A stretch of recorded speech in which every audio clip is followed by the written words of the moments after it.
Boa tarde a todos, bem-vindos de volta. Nós vamos dar seguimento à programação.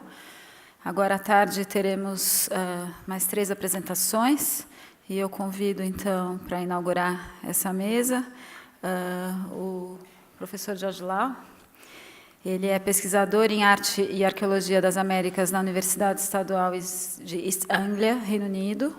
Lu é especialista em arqueologia dos Andes Centrais e liderou projetos de campo no departamento de Ancash, projetos de campo no departamento de Ancash, Peru. Sua pesquisa se concentra na cultura material, pré-história e cosmologia dos antigos povos andinos. É autor dos livros, Andean Expressions, Art and Archaeology of the Recuay Culture, 2011, Ancient Alterity in the Andes, A Recognition of the Others, 2012, e An Archaeology of Ancash, Stones, Ruins and Communities in the Ancient Peru, 2016. É também um dos editores fundadores da revista World Art. Bem-vindo.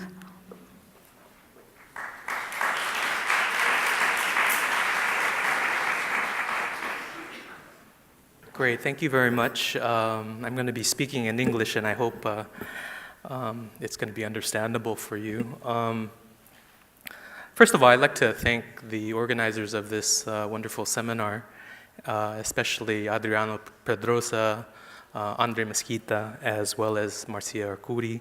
Also, I'd like to thank, of course, the Landmann family, who are extending to us a wonderful gift of being able to view and as well as study this material, and I hope it's as wonderfully marvelous to you as it is to me.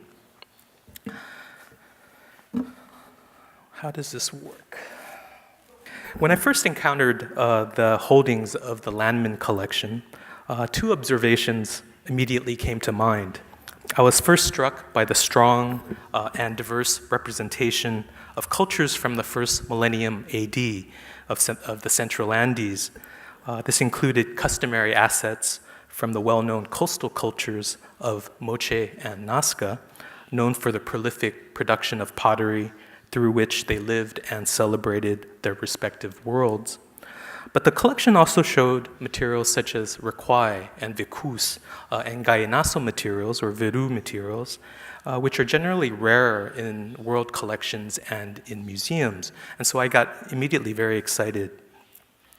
My second impression was how strongly the materials express very current themes in the study of the Amerindian world, having to do with ontologies, the relations between self and other, the role of social skin and exteriorities, the distributed relations of leadership. There are exceptional images, for example, of women acting in moral economies, warriors and gods in the acts of predation, ambivalent beings with animal and human characteristics, as well as lords within and as houses. And these are some of the things that I'll be talking about today. I don't know whether this is simply me projecting onto materials my own sort of scholarly interests, or whether they're predilections of the collector, or a real hallmark of ancient Amerindian art. In all likelihood, it's probably a combination of all of these. But as I mentioned, I'd like to deal with these topics a little bit, because I think, for me at least, and at this kind of preliminary level, the Landmann collection helps us to illuminate at least 3 major innovations, I think, in the arts of the northern area of the Central Andes during a period of time known as the early intermediate period. And this is the depiction of women, the depiction of architecture, and for lack of a better word, what I will call today here polymorphism. And these new orientations, I argue, resulted from the tension between 2 related but distinct forms in the practice of Central Andean social organization, both of which typified the early intermediate period of around the first millennium AD. And so one style of practice emphasized kin, households, and collective regeneration. The other emphasized the privileged status of lords and nobles, their increasing distance from commoners, and official narratives about their divinity and fame. It's not yet clear to me whether these are forms which were simply complementarity or whether they're mutually exclusive. But it is evident that they're not stages in a simple evolutionary sequence, nor do they exhaust organizational possibilities. Notwithstanding, they were solutions which helped propel one of the most pivotal periods of artistic production in the ancient Americas. The early intermediate period is perhaps best known for the rise of corporate art styles, especially moche and Nazca, but also Recuay, Vicus, Gallinazo, Lima, Cajamarca, Huarpa, and Pucara. These are all styles associated with corporate arts. And most of these styles flourished by the first centuries AD, but saw their dissolution or their collapse around the 7th and 8th centuries, probably due to the rise of the powerful Wari state.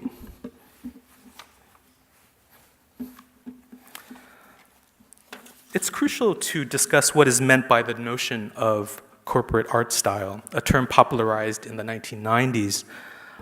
This concerns the coherent formal attributes of various art media, including pottery, textiles, sculptures, collage, sculptures, produced by people supporting particular political as well as religious identities across a large geographical region.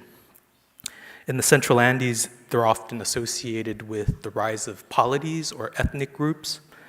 And I think we should also bear in mind that these styles during the early intermediate period are actually more like art traditions because, like all traditions, these periods of stylistic development have quite a bit of variability across time and in space. And so you'll find substyles as well as change through time characterizing each one of these traditions. And of course, the most famous ones include moche, such as shown by this wonderful portrait head vessel here, the Nazca, which we'll hear more about later on by Colin McEwen, and the culture that I focus on, the Recuay. All of these made really amazing ceramics and really impressively sophisticated ceramics as well. The early intermediate period was also a period of unprecedented social organizational change, and where we have quite a bit of variability. So from very centralized lordships or kingships to much more egalitarian groups, those societies who are characterized by less social complexity. These two domains of social life were heavily imbricated or heavily entangled, art and politics.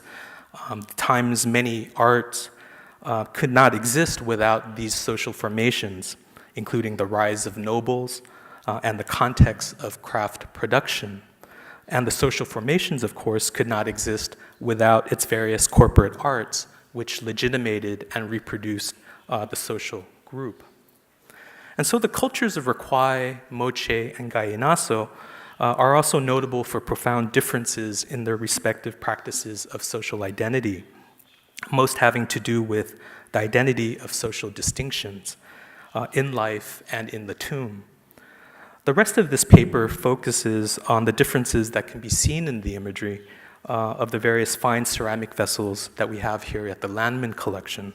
And for me, three themes are especially salient.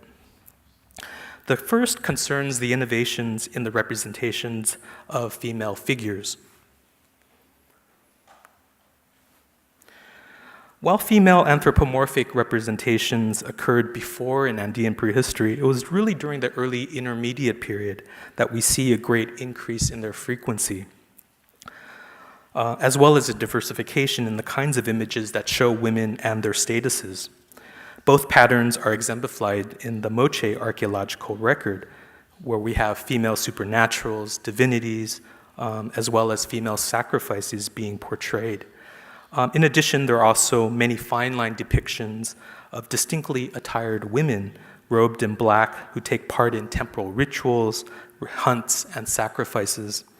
Other women are shown engaged in sexual intercourse, both with fleshed and skeletal partners. Solid figurines of women are also found. And so we can surmise that, at least on the north coast of Peru, the makers of ceramics found it increasingly important to explicitly detail the roles and contributions of women in local discourses about political authority and social identity. When I first glanced at the Landmann collection summary, I was particularly excited to see the Requai materials of Requai women.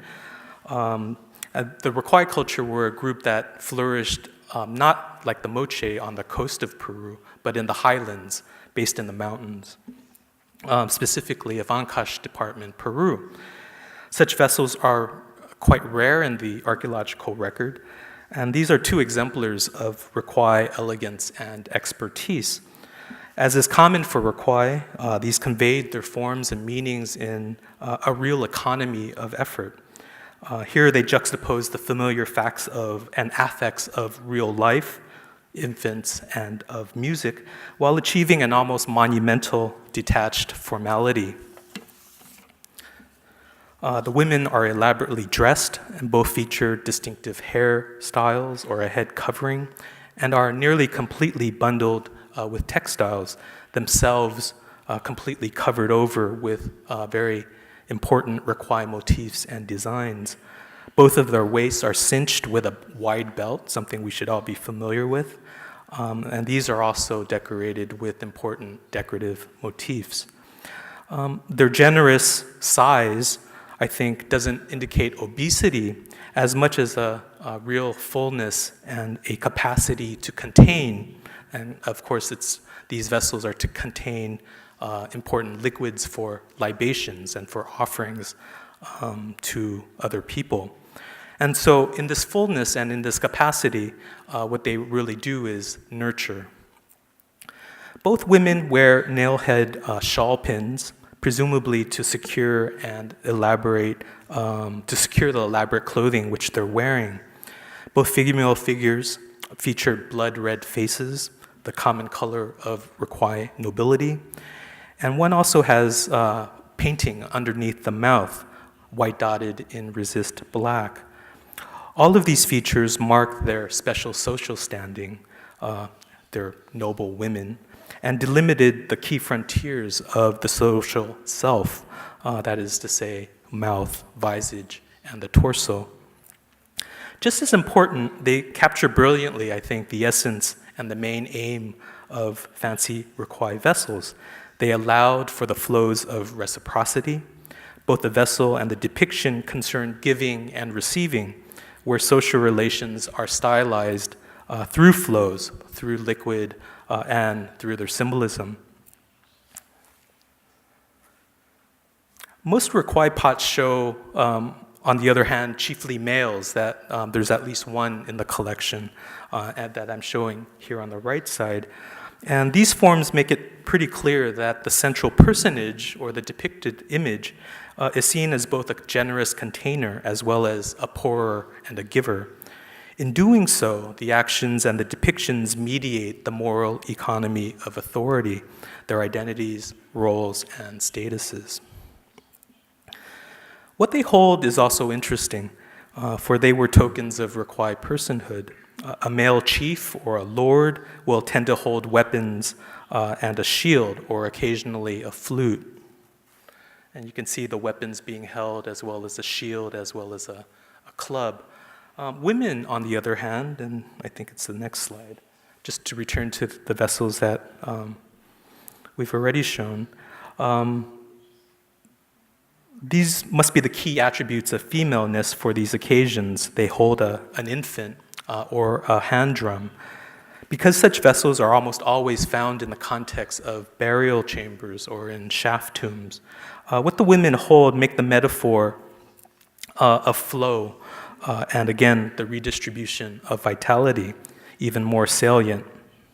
On the one hand, the infant can be seen as the concentrate of fertility, both the desire and the result of what is being given.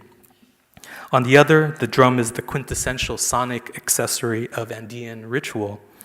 Especially for funerary rites and processions, handheld drums were a common incitement to idolatry for the Christian priests witnessing Indian practices during the 16th century. In representation, such effigies help to create a proper accompaniment for the funerary effigies in the funerary spaces. Like moche, then, what we have with Requai and many of the objects in the Landmann collection is that the depiction of women very overtly involved females in the cultural production of political authority. Patterns which did not really exist or existed in a sort of weaker expression in earlier times. The early intermediate period also witnessed important innovations in the imagery of figures who combine multiple kinds of forms. And these may be humanoid beings with zoomorphic traits, such as fangs, tails, and talons, or be creatures or objects with anthropomorphic qualities. They're shown bipedal, they're wearing clothes or holding weapons and or other sorts of tools. The figures have been deemed sometimes supernaturals or hybrids or monsters or mythical creatures to contrast with the expectation of the natural or the real and mundane world. Other works see them as ritual impersonators, as culture heroes, or in fact divinities or shamanic practitioners. And I suggest that even if these specific terms were to be applicable for the specific culture and the object, they don't necessarily always fit with the larger phenomena of what we're describing here for the early intermediate period across the cultures. And so how does one describe such images? And I thought maybe we should kind of go back to basics and suggest that maybe this emphasis on multiple forms can be described as polymorphism, and each one of these perhaps as a polymorph. Which at least to the Oxford English Dictionary allows for us to describe organisms, to minerals, to chemicals, to objects, and as well as persons. So in this term, we can refer to early intermediate periods' burgeoning range of different sorts of polymorphs that include anthropomorphic, zoomorphic, telluric, even artifactual traits. And so despite their non-human physicalities, the figures are commonly depicted as if doing stuff with other beings, and therefore they're ascribed some kind of will or agency or capacity that implicates them in social relations. The Landmann collection features material which illuminates this polymorphism in quite remarkable specimens. What is notable is that it's usually in the domain of warfare and associated practices such as sacrifice and lordship that these beings are associated, as if these special contexts or domains of activity occasioned polymorphic capacities and qualities. They're certainly associated with Moche's visual obsession with recognizing identities. And these are, of course, two Moche vessels in the Landmann collection. Two broad kinds of animals as species and as concepts are of particular interest when discussing the Landmann collection. Now, that's felines and deer, and both can be seen to have unstable identities, and their roles or subjectivities change. In both Requai and Moche art, and I'm showing a few more Moche vessels here, felines are important for their predatory symbolism, having to do with hunting, warfare, and shamanism, which we know from Amazonian ethnography to be highly interrelated domains. Studies of Moche and Requai art are often focused on felines for their predatory metaphor. Humanoids in both styles may feature fangs, and carry weapons, associated figures for the killing and or transformative quality of felines. The big cats, of course, being the primary apical predators of the Americas. Equally important is the connection with shamanic beliefs or shamanistic beliefs. And so on the one hand, we have, on the left side, an emphasis on the taking or the overcoming of humans, felines as predators. On the right side, we have felines as a pet, as a companion. And we also see that in Rakwai culture. These are two pots of the neighboring Rakwai cultures from the highlands, where we see a similar emphasis, felines as predators, but then felines also as companions to lords. Equally important is the connection with shamanistic beliefs, where the jaguar is esteemed as an alter ego and helper of healers and shamanic practitioners, the creature whose point of view overcomes that of the human. Although felines are rarely shown as prey, it's also clear that they're depicted occupying another status in Rakwai and Moche arts, and that is to say, again, as pets. And here we see a few more in the Moche tradition. The other animal that is of special interest is of deer.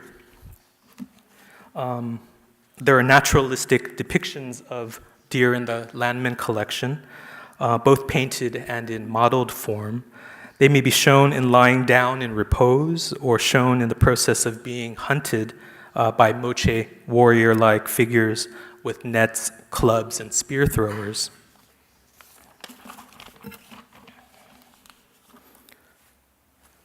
Interestingly, there are other polymorphic depictions of figures with deer heads and antlers, but with other human or anthropomorphic bodies. So what's interesting here is that these figures tend to have warrior characteristics, such as warrior attire, weapons, and shields. Indeed, they may be shown fighting with other combatants. Anthropomorphic deer are also shown as captives, as we saw in an earlier slide, stripped of their clothes and showing their genitals with ropes around the neck and hands tied behind their back. And essentially, the deer imagery then pivots on a series of important metaphors. If deer are likened to enemy prey to be captured, then warfare is likened to hunting. Deer is also the quintessential ambivalent being. On the one hand, it's the classic prey animal who requires controlling and is hunted outside of the village. We also know that the Inca saw deer as pests, pests of their fields.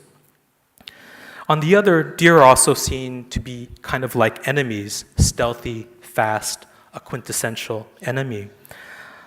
Deer, of course, in other South American traditions, also occupy symbolic status as affines, that is to say, as marriage partners. Like enemy warriors, deer have the quality of being brought in to outside or from the outside to feed, to marry into, or otherwise enrich the society, the community, a form of ontological predation. This is not only because they may have provided a source of meat, they may have also been associated with strength and fertility due to their phallic antlers, the male rutting behavior, their care of the young, and their association with riverine areas that are quite important in coastal Peru. I've speculated elsewhere that there may be one additional crucial metaphor between deer and enemy warriors. Like war enemies after their capture, deer can have short periods of time as subservient beings within the captor community. That is to say, they become pets or companions to the captor community before they're ultimately killed. So it's not surprising then that the Moche depicted deer as anthropomorphic captives, often roped and subservient.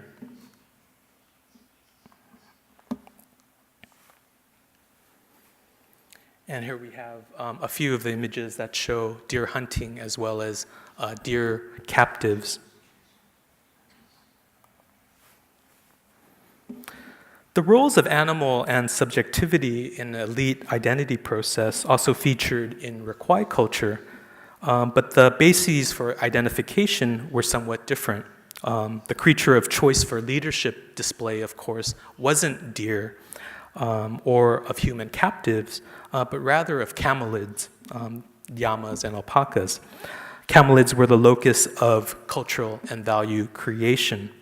Required lords are often seen standing by the side of camelids, occasionally holding them with a rope around their necks, probably to present them with or in ceremonial events. Unlike deer, who are probably considered outside kinds of animals, required camelids are probably considered your quintessential inside kinds of animals, partly because they're domesticated, partly because they're part of everyday economic subsistence.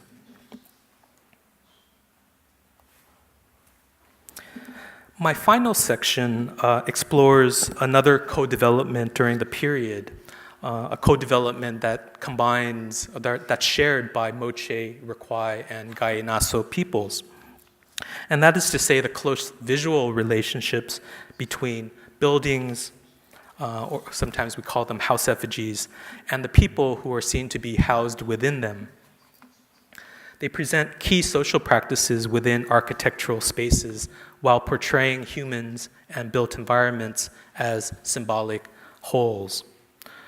As official narratives of increasingly powerful segments of society, the objects had very little precedent. But by about 8200, 8300, all three of these cultures fashioned similar kinds of pots. And I'm showing Gallinazo on the left-hand side and a Requai version on the right. We can see this as a fairly rapid co-development in ideology in northern Peru, one that emphasized the social life and cosmology of lords as houses. Skip over this one. And even in Moche, we have similar kinds of depictions, but perhaps in a much more diversified range. In Requai's figurative arts, lords were rarely transformed into fanged divinities that we see earlier or in Moche and other northern societies. Rather, their identity was heavily bound up in houses. Requai effigies date stylistically to about 8300 to 600. And they would have been used as small containers for, again, liquid libations, probably chicha maize beer. Very likely they were used during funerary as well as public festive events. Although each vessel is handmade and none is identical, all represent places with buildings, most with modeled human figures inside doing stuff. Some are round or rectangular in shape, while others are multi-storied, and sometimes you might even find fortified enclosures. Most probably depict stylized wall residential compounds, that is to say, a large house, typical of Requai peoples, as well as other contemporary groups during the time period. Crucially, the spaces are lorded over by a male figure usually, who's usually larger than the rest, as well as the focus of activity around which are the smaller figures. The smaller figures are often female, who hold cups and bundles, while others are of warriors armed with shields and clubs. All figures are well attired, but it's usually the central male figure who's given the most elaborate clothing. And he's also given a lot more sort of protean forms. That is to say, he's a lot more polymorphic. Some vessels show the figure physically beside or inside or indeed enclosed by the structure. The male figure may also be a mummy bundle, one of the quintessential ways of an ancestor being in the Andes during this time period. And so the construction is another layer of wrapping the bundle. And so both Gallinazo and Requai, and I'm showing a number of Gallinazo versions here, express equivalencies between buildings, houses, and the ancestor mummy effigies.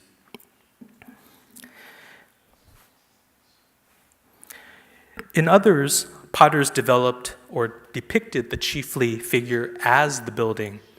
A number of representational devices make visual analogies between the chiefly figure, the vessel, and the house. These include superficial designs, but also architectural details, which suggests a kind of equivalency being made between the human figure and the house figure. In other words, the effigies in Requai culture portray the chiefly figure more than simply being in the house structure, but he's seen as the structure. And ultimately, these effigies that we see in Moche, Gainaso, and Requai reveal some knowledge about how early intermediate period cultures shared in the imagination of themselves as social groups, as collectivities, where they lay particular emphasis on the domain of the corporate group, what they do, how they represent themselves, and how they're basically fundamentally rooted in an ancestral representation. Oops. And it should be noted that in archaeology, that we're finding increasing evidence of large-scale walled compounds, residential compounds during this time period, which seems to reflect that these social groups are becoming increasingly powerful, increasingly able to make buildings of this size. And of course, we know later in the Andean chronology, with groups such as the Inca or the Chimu, that large estates or corporations founded under the aegis of founding lords were identified by a large building, and they're also identified by tracing their lineage or tracing descent around a figure of your ancestor, which is the basis of that building. So let me wrap up then with a few sort of concluding points. Overall, there were major innovations in the arts of the northern Peruvian cultures during the early intermediate period, and we probably can link this to major social developments, to the dynamic developments that we see in political organization, in warfare, and in the arts.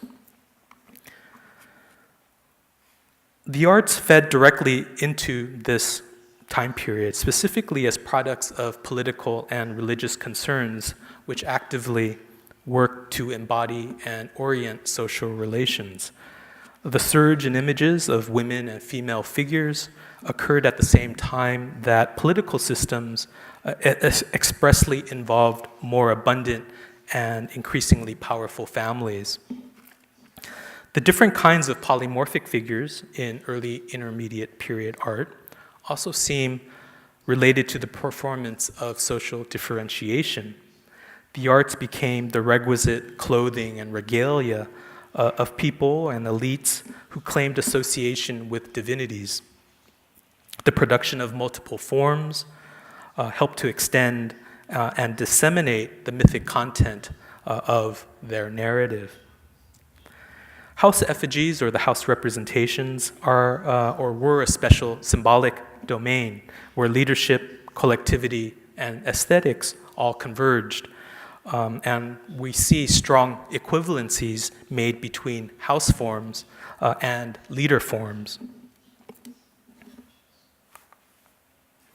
So in sum, the Landmann collection helps us to visualize native logics in the construction of social relations and authority. We can see how strands of the art emphasize the domain of kin collective, the house broadly theorized as a physical structure, but also a suite of social practices which make the house, which reproduce it. The arts also clearly begin to show leaders who come to take on the qualities of divinity. These two frameworks, while not opposed, were constantly being tested and solved during the early intermediate period, when unprecedented social instabilities caused great dynamism in how neighboring peoples created their own forms to relate to social others. Thank you very much.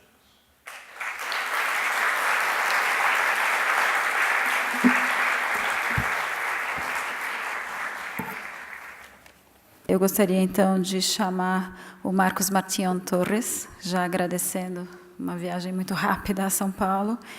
O Marcos é professor de Ciências Arqueológicas no Instituto de Arqueologia do University College of London, onde lidera uma equipe de pesquisadores internacionais que trabalham em tecnologias e materiais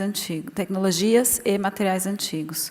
Seus interesses de pesquisa se estendem pelo globo, com experiência substancial em práticas metalúrgicas e tecnologias mais amplas, não apenas nas Américas, mas Europa, África e Ásia. Seus projetos atuais concentram-se na arqueologia da alquimia e química no início do mundo moderno, na fabricação do exército de terracota chinês e nos estudos de alta resolução de artefatos de metal e metalurgia na América do Sul pré-colombiana.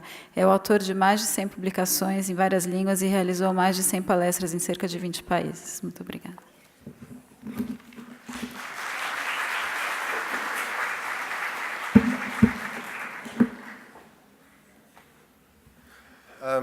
Thank you very much for having me here. I'm really pleased and honored and indeed excited to be contributing to this seminar and discussion on pre-Columbian art, but also be here to, of course, mark and celebrate the excellent news that the Landmann collection is being made accessible to the public. I am an archaeological scientist, and this means, in essence, that I use modern scientific techniques derived from chemistry, physics, material science, and I apply those to archaeological artifacts to figure out how they were made, what they were used for, where they were made, and so on. And as Marcio was saying, I can apply those techniques to Chinese terracotta army, or indeed to pre-Columbian gold work, where I've done quite a lot of work. And so I'm here today to try and present to you my perspective on some of the potential of some of the artifacts in the Landmann collection, among many other potentials that have already been highlighted. So I'm looking, of course, today at the MASP, at a collection which I have to say I've only seen in the catalog so far. I'm looking forward to seeing the real thing, but I only got here today. And so I've only seen images of these artifacts. And what I'm going to do is, by looking at those artifacts, try to bring you my own perspective based on a collection in a different museum, the Gold Museum in Bogota. Now, the Landmann collection is extraordinary. It's extraordinary in its wealth, its richness, its breadth and diversity. And this, of course, brings a lot of opportunities and potentials, but also perhaps challenges as well, some of which have been mentioned, particularly that diversity, but also the fact that has been mentioned that lacking context, sometimes it is harder to build archaeological narratives about some of these artifacts. So I'm going to try and bring my perspective from the archaeological science and from my collaboration with my dear friends and colleagues at the Gold Museum in Bogota, including the director, Maria Alicia Uribe, but also Juanita Sáenz-Samper, Juan Pablo Quintero, and other colleagues there. So the work I'm presenting is very much a joint work that we're doing there. And so before I start talking about pre-Columbian gold, I thought I would start by illustrating my approach with an artifact that may be more familiar to many of you. This is, of course, the gold medal from the Rio Olympics. I hope not to upset anyone here with these images. Now, this could well be, and indeed probably is, a museum object. And from an art historical perspective, one could rightly highlight some aspects of its iconography. For example, the fact that it includes Nike, the goddess of victory, but there's also a historic evocation there in the representation of the Parthenon in the background. There's also the laurel of victory, highly symbolic, as well as a local reference with the Rio 2016 logo. So all of these iconographic details are, of course, interesting and relevant. They tell us something about the people who made this object, the people who use this object, and the broader context where this object is being used. And I respect that, and I think this is interesting. And some of the presentations today are in this broad direction, of course, with much more substance and interest. What I would like to highlight is that This is interesting, but there are other dimensions that are perhaps more mundane, more boring, at least on the surface, but which are also relevant and informative about culture. I would mention, for example, that this medal is 85 millimeters in diameter, up to 11 millimeters thick in the middle, and it weighs half a kilo. Now, this might seem dull, but it's not a coincidence. This is the largest gold medal ever created for Summer Olympic Games. So obviously, there is a conscious decision here by humans to make the largest, heaviest medal. So it is significant.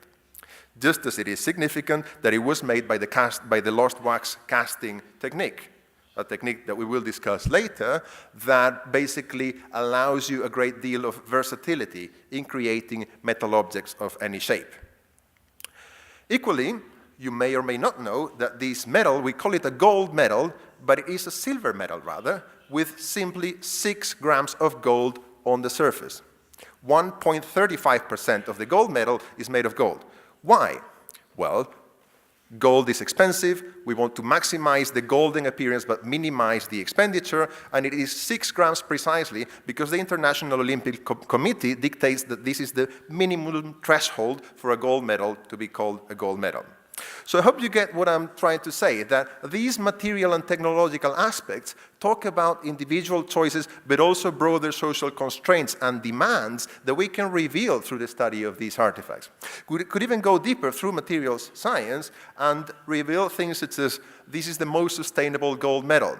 It's been created, it's with gold that employed no mercury in its extraction. Silver and copper are recycled, something that you can see through scientific analysis. And even these strap, where is the, here, is being made of recycled bottles. So hopefully you get a sense of what I'm trying to get at. These material dimensions are interesting from a cultural anthropological perspective too. So let's now go to Colombia, where I'm meant to be. In Colombia, for a number of years, I have been together with colleagues trying to contribute from archaeological science to add depth and color to the different, to the different cultures that we have represented in different gold-making traditions. As Professor Neves was saying this morning, it's quite surprising to the public sometimes that we have these amazing gold collections, but we have no emperor, no king to be responsible for it, no major structures. So what we're trying to see is those less visible cultures, try to reveal them as idiosyncratic through the angle of gold, how they engage with nature, how they use metals to relate to each other, to relate to the supernatural, to create art and votive materials. And in particular today, most of my examples are going to come from the Muisca. The Muisca are one of these communities that inhabited Colombia, and in particular, they were a Chibcha-speaking community that lived in the eastern highlands. That's here, around where Bogota is today. They practiced agriculture, they traded with emeralds and salt, and they are, of course, particularly famous because of their gold work. And there's one Muisca object that is particularly famous, of course, the so-called Muisca raft of El Dorado. As you may know, the discovery of this raft made headlines and continues to do so. It is arguably the most important heritage object in Colombia because it represents the ceremony of El Dorado. Here we have the cacique, the chief, with his entourage on a raft, on a boat made of reeds, sailing to the middle of a lake to do a gold offering. It is quite ironic, I think, that this use of gold that was totally to do with ritual and religion ended up printed on a banknote, representing a totally different conception of gold.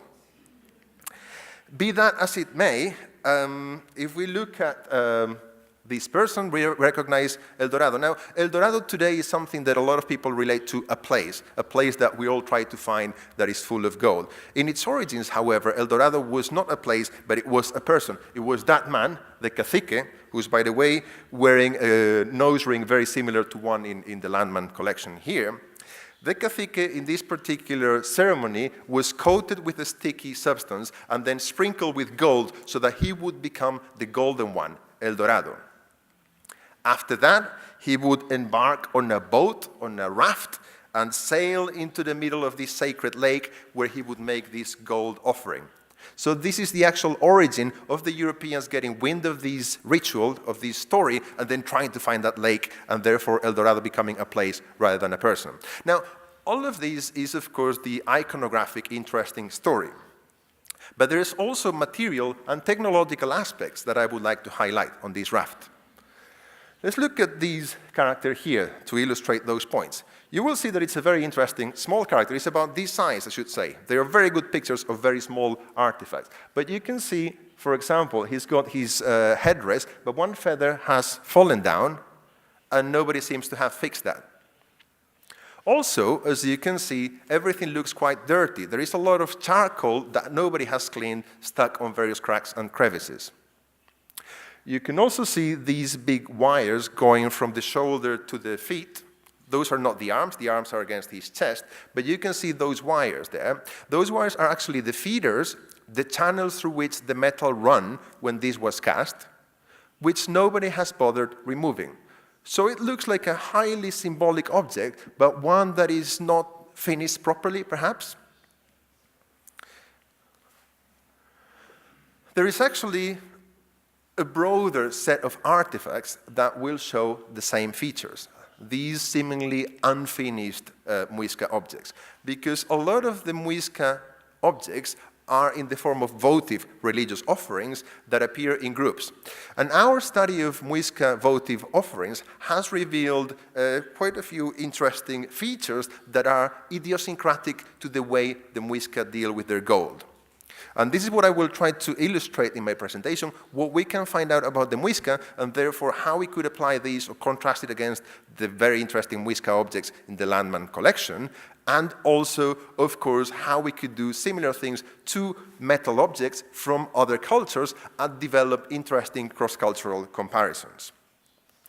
Muisca votive offerings were each of them made in a single event. All of the objects in an offering are made together by a single artisan. This offering is made and immediately deposited in a sacred place, in a lake, in a mountain, in a cave. So it's a very short life history. And in the making of them, we find that wax appears to have been more important than gold, and that the appearance of these objects seems not to be important, at least not in the way we regard gold appearance today, the way we expect today gold to look. So there are quite peculiar things that begin to allow us to make comparisons between the Muisca and others.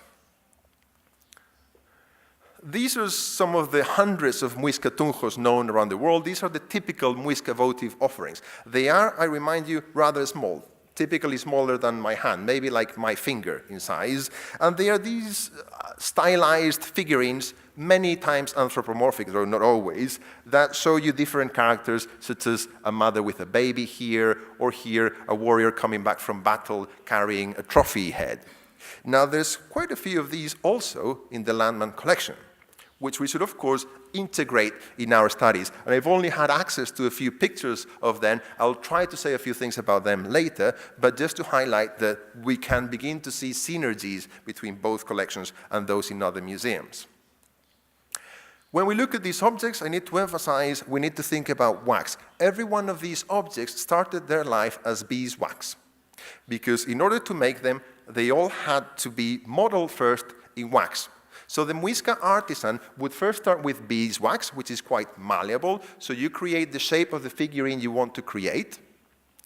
Subsequently, that figurine would be coated with a mold made of soft clay as well as charcoal dust mixed together. You create your mold around that wax model. What you can then do is melt out the wax, which has a low melting point, and you then have a void onto which you pour your metal. And in the end, when you break your mold, you have a unique figure that is hopefully identical to the original wax model. I therefore need to emphasize this now, because all of these objects will have required a lot of work with wax, even if the wax is invisible. And also, when we look at these objects under the microscope, we are seeing technical gestures made with wax, which were then cast in gold. So much of the work was with wax and not with gold. Just to illustrate that, you have a modern example here showing how a figurine like the cacique would have to be made with all of those wax coils. Then the feeders would have to be added, all of these channels for the metal to run through. Those are then cast in metal and potentially cut out before you have your final figure. So let's illustrate some of the points and claims that I was making by looking at some of these offerings. Now here we have three little, look how small they are compared to a coin, three little tunjos, all of which are representing basket men, hombres canasto, because they are looking like a basket with their knees wrapped around their arms. If you look at them at high magnification under a scanning electron microscope, you can see the peculiarities of how the wax coils were modeled, very regular in thickness, the peculiar construction of the eyes crossed by a vertical nose, very detailed work with the wax. However, as you can also see, they are grubby. Again, they haven't cleaned the mold remains. That charcoal dust that was used for making the mold, they didn't clean it after casting, after investing all of that work in it. And equally, you will see on the top, there is some kind of fracture that nobody has polished, nobody has cleaned. So again, conveying that idea of something that is unfinished. As a matter of fact, you can find that two of these fit together, maybe we have a fourth one missing, which clearly indicates that these figurines were made in sets of two, the same plaque of wax. After casting in metal, they break them, then snap them broken, and offering them without any finishing touches. So it's the wax, it seems, the work with the wax that matters more than the final appearance of the gold. This is another offering that contains a lot of warriors, mothers, and babies. And just to illustrate you with a few more examples, here we have one of my favorite, this mother with a baby under the scanning electron microscope. And it's one of my favorite because with the work with the wax is extraordinary. The lips of the baby are, the lips of the baby here are the third of 1 millimeter in thickness. Extremely tiny, sophisticated. Then they create the mold, they cast it, and there are some casting flashes, some errors in the casting that nobody bothers repairing. Here we have a baby tied up to a cot. Again, very fine work with the wax, but clearly there is an accident in the casting, that void in the top left, that nobody is fixing. Here you have another example of a casting that went wrong, nobody seems to mind. And indeed we have, I think here, a rather extreme example of a tunjo that, when made in wax, was probably made properly, but then something went wrong during the casting to the point that we no longer recognize what this object represents. In most other cultures, this would be seen as an accident, and this tunjo would go back to the melting pot. It would be recycled, and you would try again. Here, however, that's not the case. This is an acceptable tunjo that ends up being offered with the better casts. So just as we look at the manufacture and those peculiarities, we can also look at the chemical composition.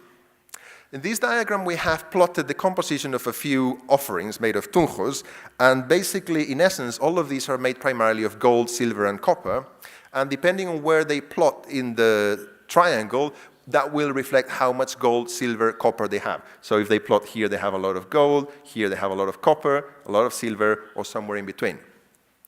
By looking at their chemical analysis, we can see, for example, how different offerings are obviously reflecting different colors, because the different alloys, the different mixtures of gold and copper will be reflected in different colors. And we can also begin to see in those groups different iconographies. So we have coherent sets of objects made by one artisan in one go with one set of materials and one theme, something that they were trying to obtain divine support for. There are other offerings, however, where the compositions are more scattered, and you can see that they form alignments in the ternary diagram. It appears in these cases that they are trying to deliberately obtain a spectrum of colors here, as is the case in this offering, where you have shades of color ranging from pale yellow to deeper red. So as you can see, chemical analysis can be illustrative of this. And we can take the chemical analysis and compare it from different perspectives. We can take a broad macro-scale regional perspective, looking at this diagram. This diagram was put together by Jasmine Vieri, a student of mine, putting together some 1,300 analyses of gold from Mexico to Colombia. You cannot really read it, but you can see, hopefully generally, all of this is Mexico. this here is the isthmus, and all of that is Colombia. So you can see how different broad regions choose different alloys, partly because of culture, partly because of geology, and obviously these are reflected in different colors. Mexican goldwork will be more yellow, Colombian goldwork will be more orange-red. We can take these coarser comparisons or do more regional comparisons, not just of the colors and compositions, but also textures, materialities, the sorts of things that art historians are often interested in as well. So here we have again the Muisca, for example, with a big spectrum of compositions, some of them quite rich in gold, but you look at the surfaces, and as I was mentioned, they are always unpolished, they are very textured, they are very rough. We can then compare them with the Nahuanje, which tend to use alloys of intermediate compositions between gold and copper, and they polish them to reveal that pink color of the copper-rich alloy. In the Tayrona, just to show you a different comparative example, also from Colombia, we have not very rich alloys, not alloys that are very rich in gold, but they treat them with a technique known as depletion gilding to make them golden, and then they polish them to obtain highly polished, highly yellow surfaces. So again, these different objects that we can assign to different broad cultures allow us for these comparisons in selection of materials, materialities, textures, and so on and so forth. There's another dimension or another potential of archaeological science that I'm increasingly interested in, and that also relates to our history in some ways. And this is what we are increasingly calling science-based archaeological connoisseurship, which is a bit of a mouthful, I accept that. We are familiar with connoisseurship and attribution studies in art history. Connoisseurs trying to say, well, because this is a Leonardo da Vinci, this one shares some similarities and is likely to be a Leonardo as well. Now, with the power of scientific instruments, we may be able to attempt that with prehistoric anonymous objects. And I'll try to illustrate that with some examples. Look at these tunjos. These four tunjos, I would argue quite strongly, were made by the same person. And this is argued on the basis of style, but also on the basis of technique.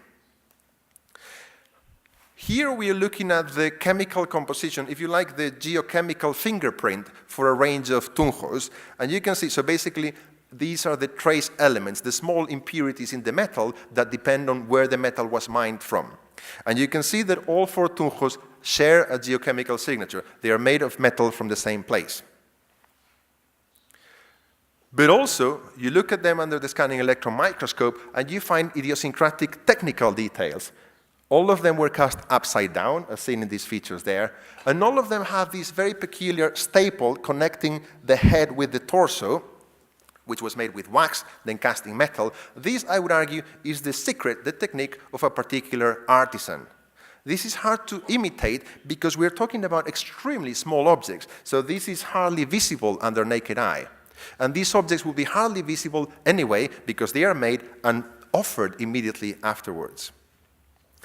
So these are the sorts of things that I'm having fun with. This is another group of objects that we can argue that they're all made by the same, at least by the same workshop, based on their chemical composition here, but also on some manufacturing traits. And I'm not going to stop here much, but they are basically idiosyncratic in the use of particularly thin wax coils and other features such as how they make the ears, etc.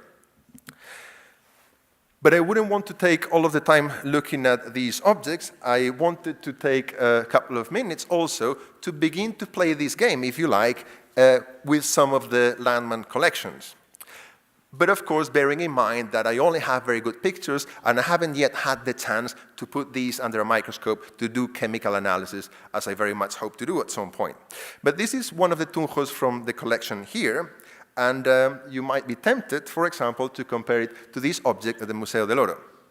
Look at the two of them, how the hands are outlined by those big diagonal lines, as well as the feet, but also the overall, the bulging eyes, very similar in both of them, the belt, but also the overall construction. These objects are hollow. They were cast with a core made of charcoal in the middle, which is quite a peculiar, challenging technology. So I'm not saying it was the same person who made them, but I think they are from the same school, potentially the same lineage of artisans, if you like. We can add another one for comparison. Also at the Gold Museum, very similar nose ring, similar hands, similar construction with a hollow object, bulging eyes, etc.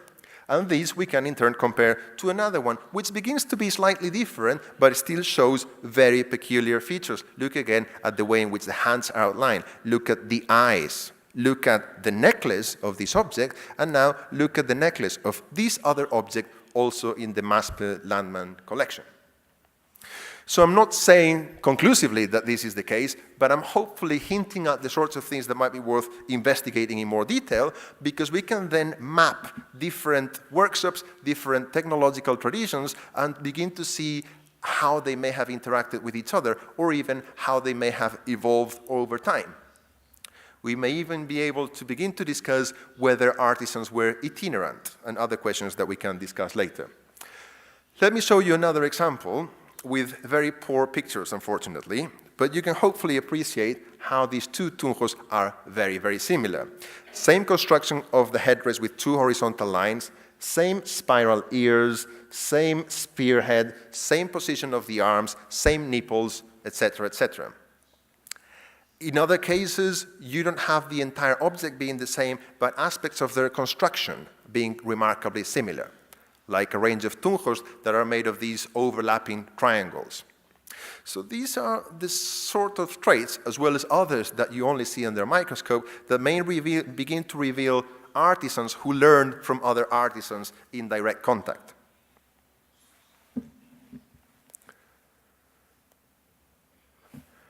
Let me give you another example here, again, starting with an object of the Landmann collection. This tunjo here has particular features, such as it's got teeth in his mouth, it's got full eyes, so the socket is not empty, as you see in these other examples that I give you for comparison on the right. So it's got full eyes, which is quite unusual, and it's got some idiosyncratic ears that are concentric circles, half circles made of concentric lines. And again, this is a particular thing that is different from a spiral ear or a circular ear, as you see in the other examples.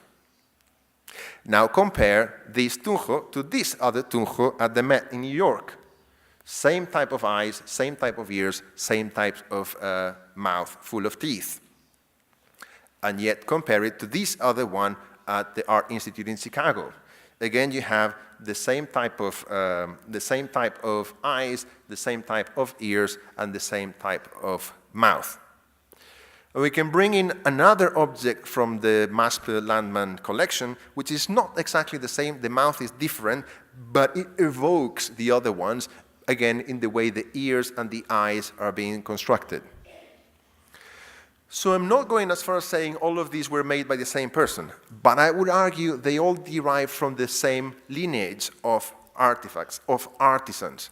Let's not forget, once again, the size of these. These are features that you will struggle to see unless you put these under a macro lens or a microscope. Also, these artifacts have a very short life history because, as we've argued, they are made by an artisan and deposited immediately afterwards. So there is a very small window of opportunity for an apprentice to learn from a master's. There's no such thing as imitation. You have to learn directly from the masters, and this is what may allow us to identify those lines of knowledge transmission.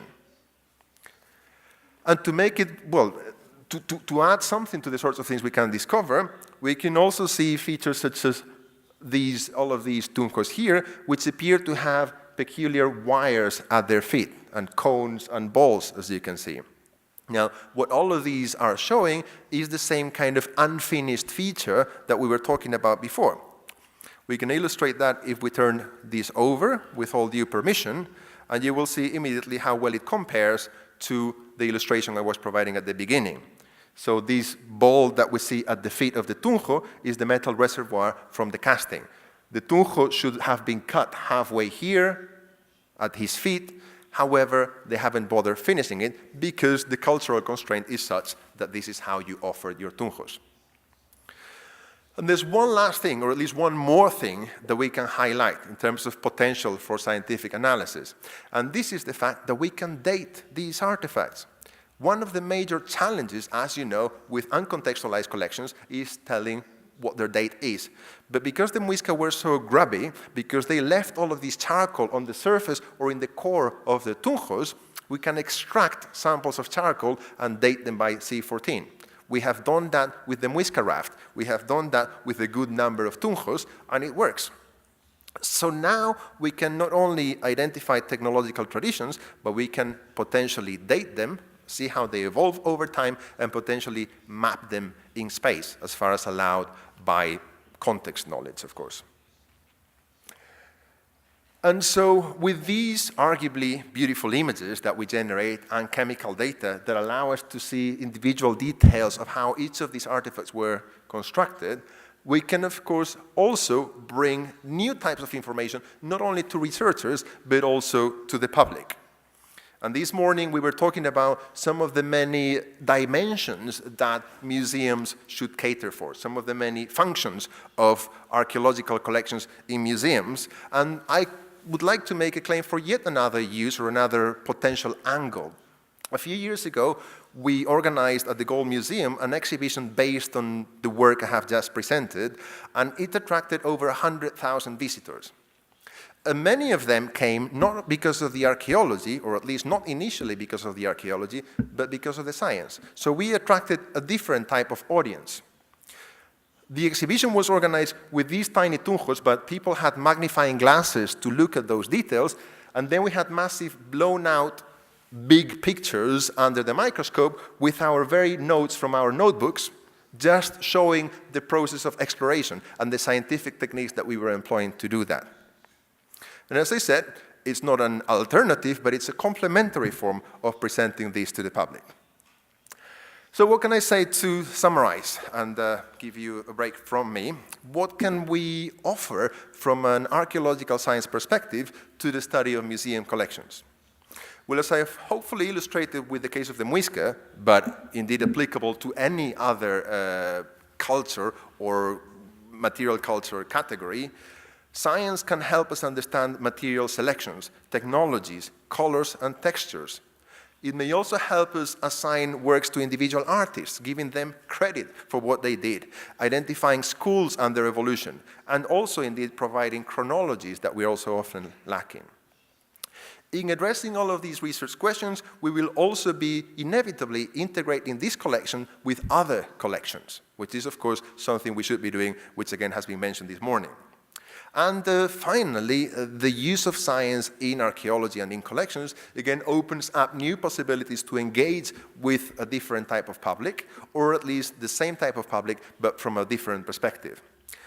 And so I hope to have demonstrated or persuaded you that it is worth applying science to these collections. I hope you agree with me, but even if you don't, I thank you very much for your attention. Thank you.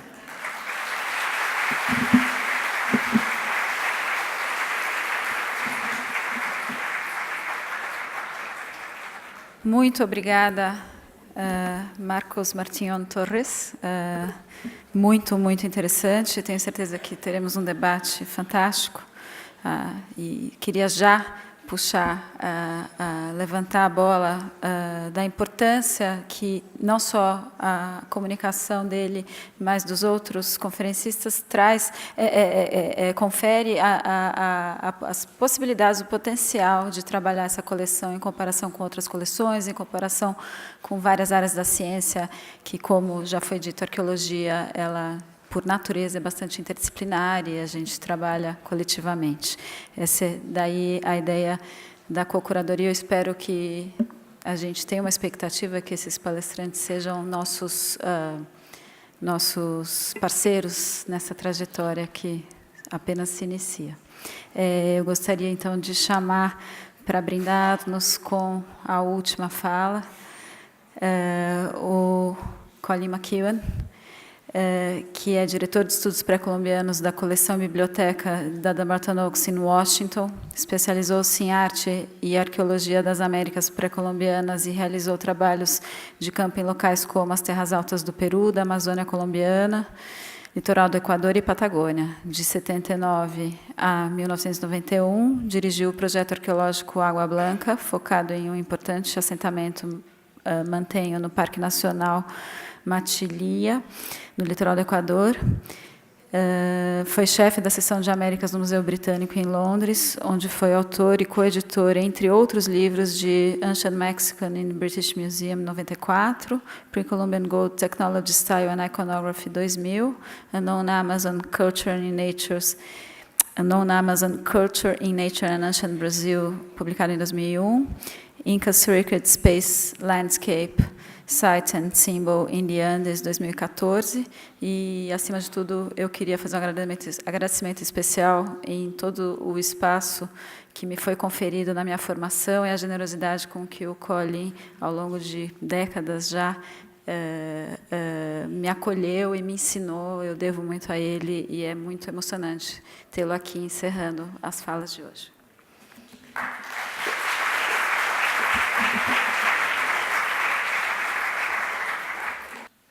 So, good afternoon, everyone. I have to say, you Paulistas are very formal compared to the Cariocas. But it's a pleasure to be in Brazil. It's a pleasure to be back in Brazil when the football team is winning. And although these have been difficult years for Brazil, we look for better things ahead. And it's wonderful to be back with many old friends, or at least older friends, and to meet many new friends as well.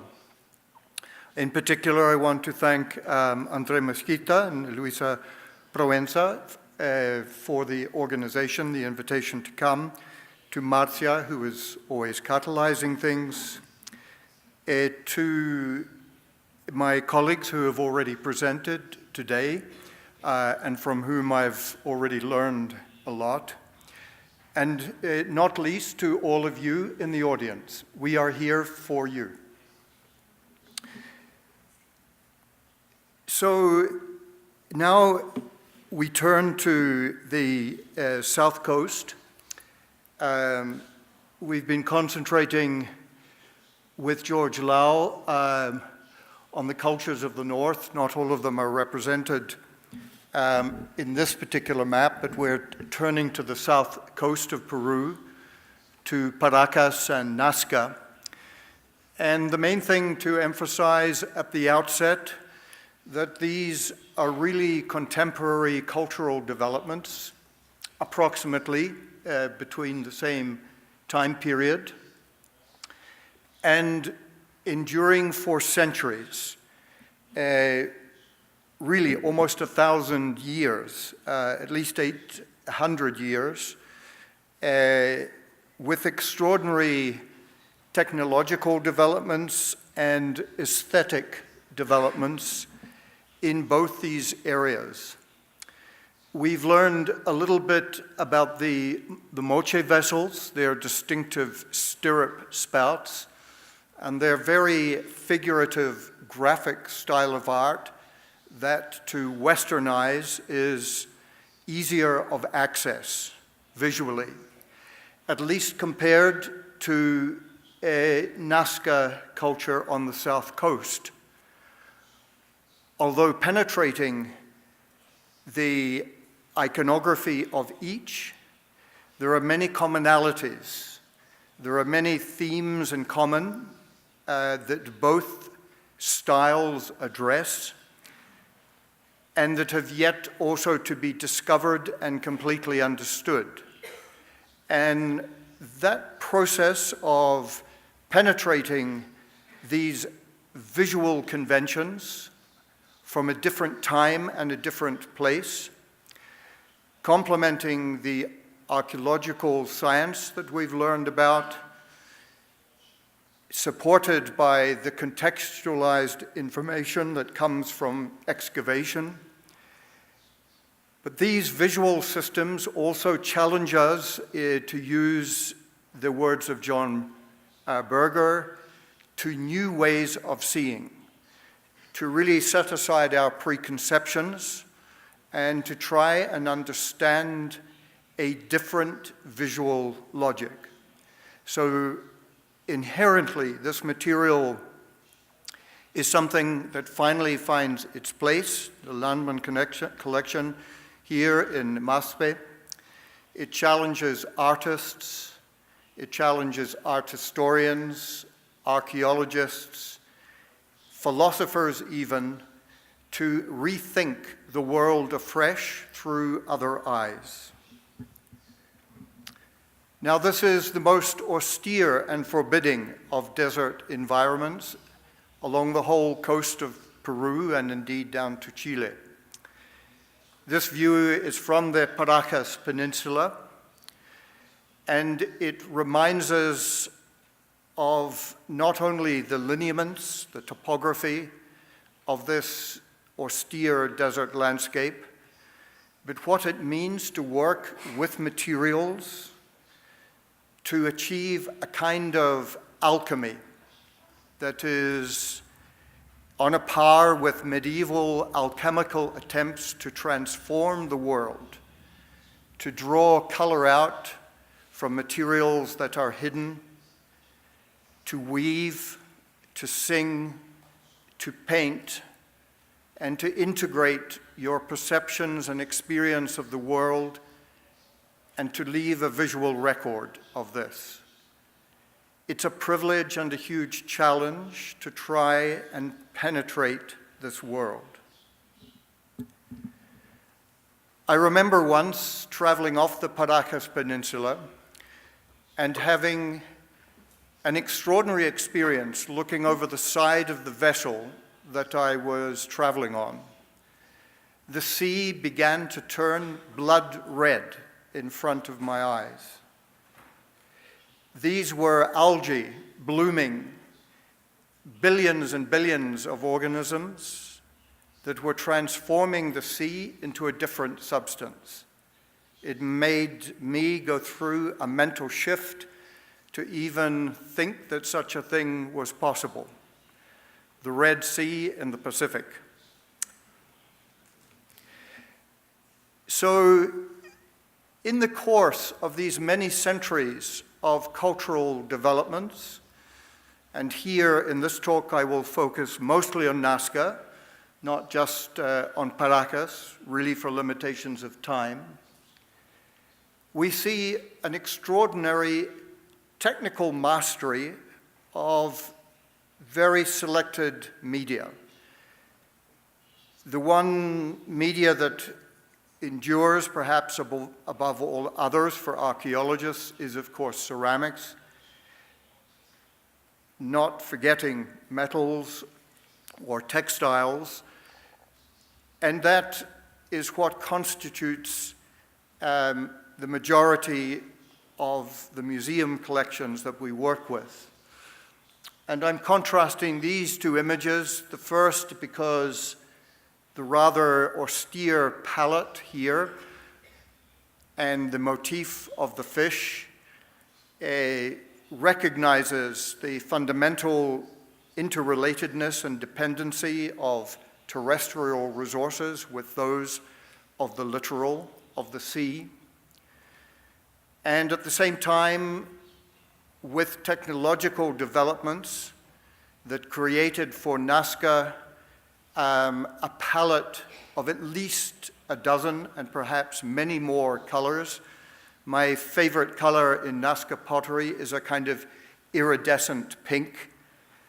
And that mastery of material and firing technology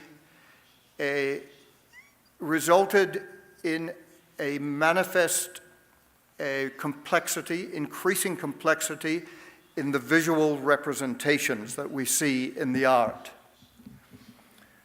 But let us take a step backwards for the moment and just recognize with Nazca what is an obvious but fundamental contrast to draw our attention to.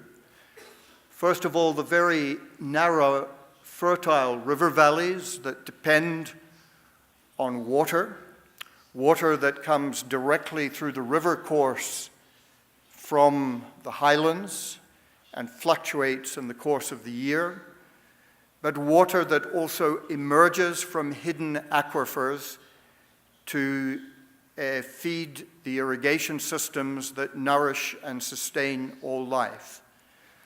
And these narrow bands of fertility are complemented by the vast expanses of the Nazca Pampas, the Pampas of Nazca, which we'll return to at a moment when we consider the geoglyphs. So this is now a landscape of muted contours, an eroded landscape that takes imagination to try and recover a sense of the architectural and cultural complexity. Aerial views likewise point to the history of these sites. So the lunar landscape of pockmarked features that are evident, particularly in sites on the desert, have, of course, unfortunately yielded the very objects that are our subject of study. That's true for every collection, public or private. In excess of 100,000 Nazca objects have been separated from their original contexts as the demand increased, and these supplied public and private collections from just over a century ago all over the Americas and in Europe and in further afield. Nazca objects now reside in something like 105 distinct collections worldwide. The challenge, as we shall see as this talk develops, is how do we develop the recording techniques that allow the full complexity and use of color to speak back to us across the centuries? And it is a process of recording that is required to unlock this imagery. So, as we look at what is an eroded and ravaged landscape, in our mind's eye, although this is a very idealized reconstruction, we have to imagine an architectural landscape which reflects the social complexity and the technological mastery that I've been referring to. Eventually, Nazca culture, with excavations of tombs, will allow us to fully contextualize, just as has been possible for Moche culture in the north, the contexts, the interpretations that mean so much to reconstituting this deconstructed world and dispersed world. So, how do we see this world? How do we learn to read it? Donald Proulx is a North American art historian and archaeologist who, over several decades of work, has compiled a large archive of Nazca iconography.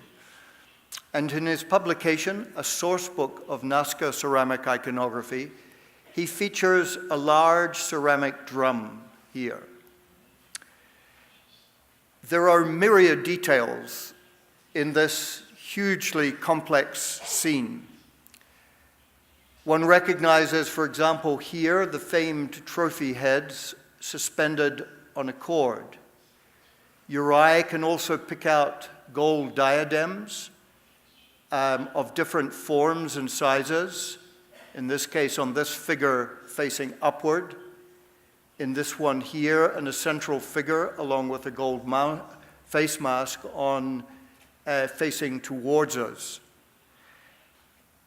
But this is a static snapshot of a hugely dynamic environment. We get some clues to object assemblages from surviving mummies, but they will never finally give us the answers that fully contextualized excavations will. And as we look at this ceramic drum with its complex scene of layered meanings, it really is reflective of a relational world, a dynamic world of changing relations between human persons and non-human persons, a world that demands a perspectival ontology. Perspectivism is something that is quintessentially developed out of Brazilian ethnography, in particular the work of Eduardo Viveres de Castro.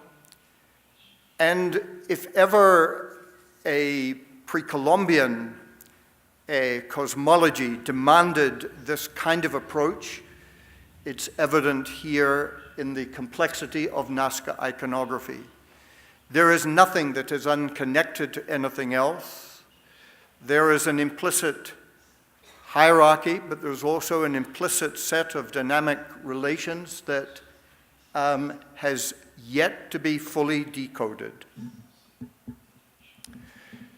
Now, if we return to the geoglyphs for a moment, these are probably the best known feature in Nazca iconography. Still not fully understood, astronomical interpretations for their alignment have been advanced. Contemporary thinking understands them perhaps to be processional ways that were walked and perhaps related to the underground aquifers that run year-round, providing the life-sustaining water that I referred to earlier. They were certainly collective endeavors on a large scale and have always been enigmatic in terms of both the geometric shapes, the radiating lines, and in completely understanding how the whole system was articulated. What in particular has caught people's attention are the giant geoglyphs created by removing the layer of brown oxidized surface material to reveal the undisturbed and unweathered lighter undersoil. And so writ large on the landscape in figures that range from 50 to 100 to 150 meters in length are these images that range from hummingbirds that are scaled up versions inspired by nature. This is fundamentally an ecological cosmology. We know from looking at Nazca pots that hummingbirds are often feeding from red flowers. Hummingbirds are intensely territorial. So all of this may be informing the way that the image of the hummingbird is translated into objects in gold and then scaled up. It's not such a mystery as to how that scaling up process occurs. Other figures include the howler monkey, with its here perhaps exaggerated spiral tail, but nevertheless reflecting the prehensile tail of the howler monkey. Possibly what can be interpreted as a tarantula here, references to avian fauna and flora, to terrestrial fauna and flora, often from far afield. I mentioned the scaling up process, and colleagues in Peru have shown that with quite straightforward technology, a rope and some stakes, it is possible to reproduce these drawings on a large scale in the desert landscape. And indeed to process along them.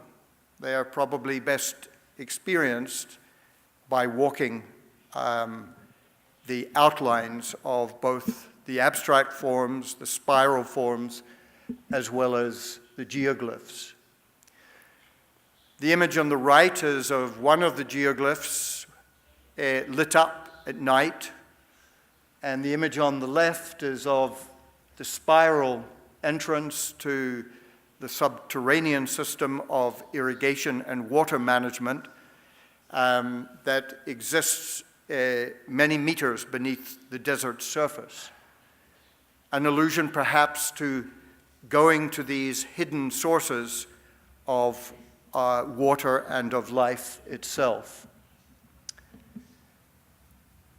Other abstract designs that are apparent on the vessels and the Landmann collection as well are the nested boxes, if you like. And of course, the imagery itself. Now, this object on your left is a gold diadem from the Kamana Valley, south of Nazca.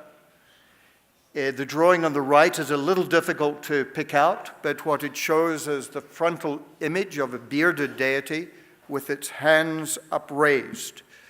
So just as George was referring to a language of gesture, apparent in Requai and Moche, similar questions can be asked of works in brilliant featherwork and the kind of gestural dialogue that's implied between the wearers of these tunics and the invisible sources of life to which human ritual is often dedicated. Now, I've chosen this image because the next sequence is of drawings, rollout drawings from around the circumference of Nazca vessels. And I wonder if any of you can imagine what this creature could conceivably be here. If anyone has an inspiration.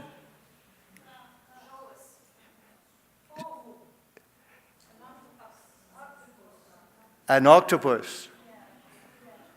Okay, well, there are all sorts of possibilities, and of course we cannot ignore the fact that it could be a polyvalent creature, because there are certainly snake heads coming out. There are certainly 3 sets of superimposed eyes here. There are what have been interpreted by art historians as locks of hair emerging. On this same vessel, to one side, is a hand grasping what is clearly an agricultural crop. So this is something connected with fertility. But perhaps the key giveaway as we look at the open maw or jaw here is this rather ill-defined material that is issuing from the jaw. Now, it is much easier to begin to read this when it's in color, because this is in fact blood red in the original. So this is blood issuing from the jaws of the frontal face of this unidentified creature.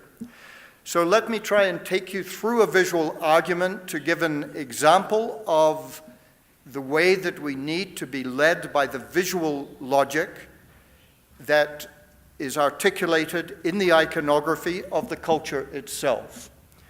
So here I'm giving a big clue. This is another geoglyph in the landscape of a large marine creature with triangular fins on the back and carrying something beneath it here. So the nearest analogy is probably the principal predator of the sea that is in fact the killer whale or orca. This most powerful of marine predators replaces in some sense in Nazca iconography the caiman that is the central figure in the Chavin universe on artistic objects such as the obelisk tail.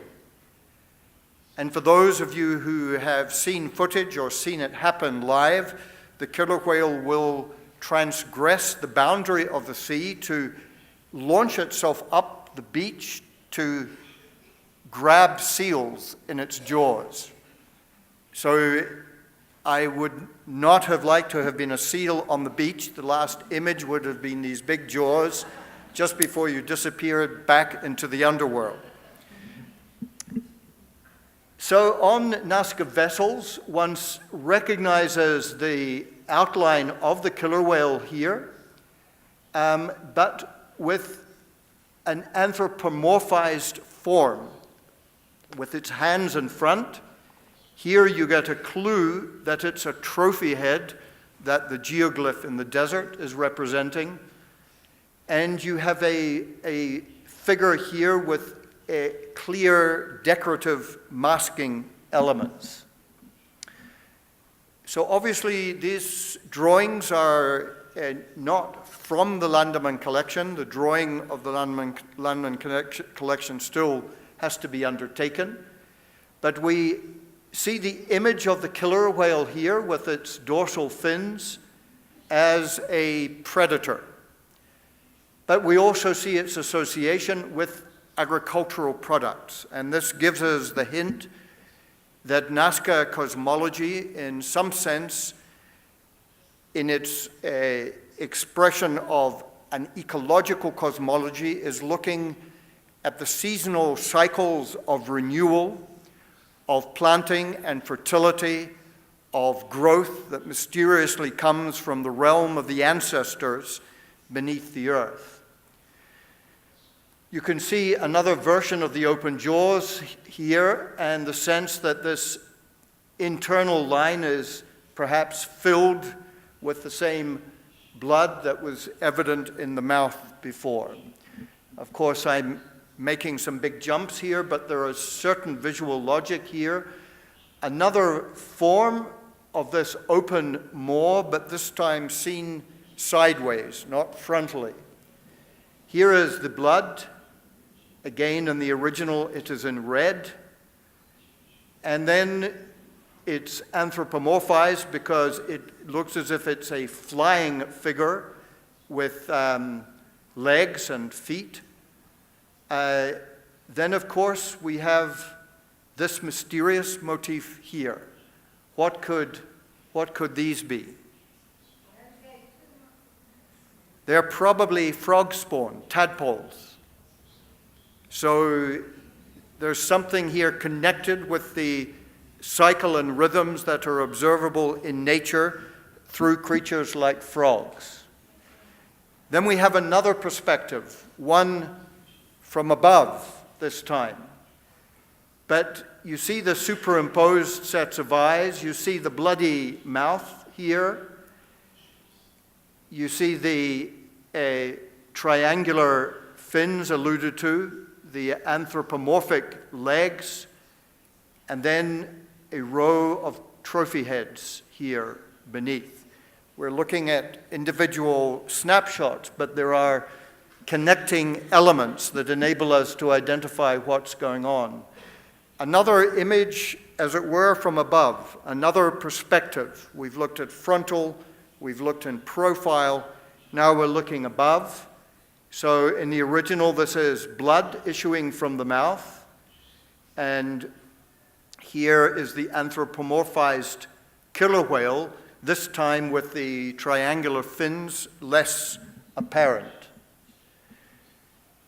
Here's a change in perspective where the profile body, with now a row of the triangular elements, is juxtaposed with the frontal head that's very like the frontal head with the bloody mouth that we saw before, and is also represented in isolation here. So we turn back to looking at the frontal representation of this creature, the bloody mouth, the eyes at slightly different angles, a mask here with an extended tongue, and then rather improbably, connected with ratoncitos. And what happens when there's a famine and a disruption of the natural order? You get plagues of creatures, locusts or mice or whatever. They feature prominently in Nazca iconography. Then finally, another version of this, and I'm taking you through very quickly the sequence, but I hope it will be suggestive, juxtaposed in this case with another repeated motif of what appears to be a female with the hair plaits that we were referring to before. They also appear on the flanking either side of this frontal face. So this is a very rapid way of connecting disparate elements, but trying to understand from different perspectives how we can begin to decode and interpret the iconography. We're still in the very early stages of this. So to conclude, some comments and observations as we began working with the Landmann collection yesterday in the Reserva.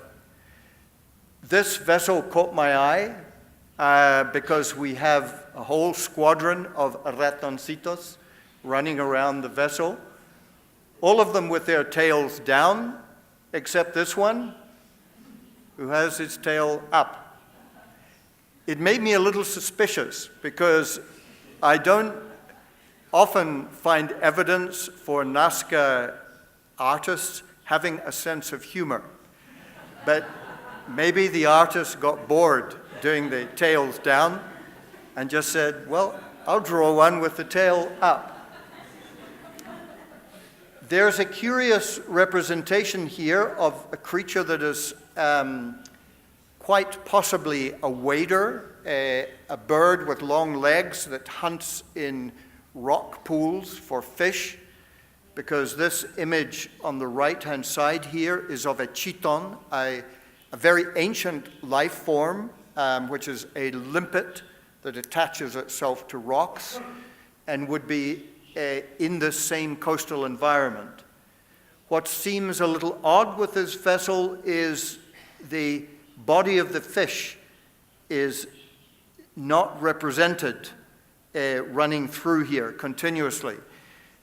So there's a continuous process of checking visually with the iconography, the form of the vessel, because of course Nazca and Moche and many other pre-Columbian styles have been reproduced consciously as replicas or fakes, and one has to look at that very, very carefully.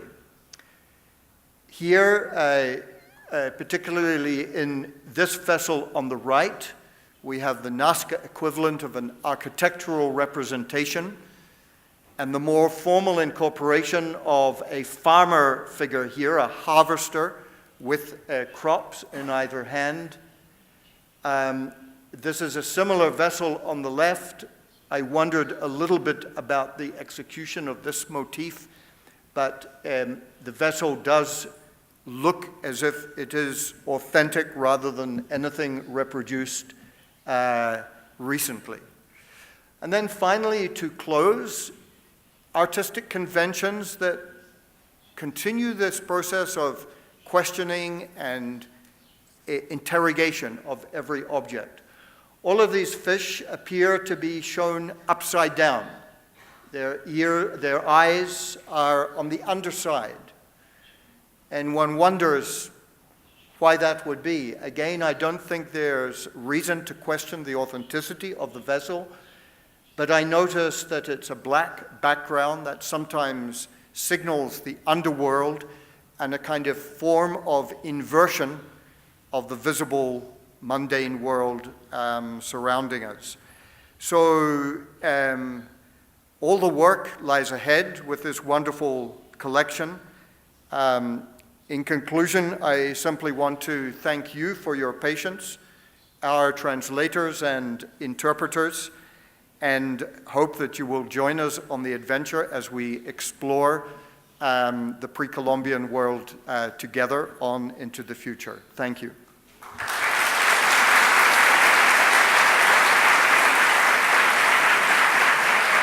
Muito obrigada, Colin. Nós estamos um pouquinho atrasados no cronograma, mas acho que temos tempo ainda para uma sessão final uma rodada final de perguntas. Eu queria convidar os palestrantes a retornarem aqui, inclusive ao Júlio, parte do nosso processo. Por favor, venham todos.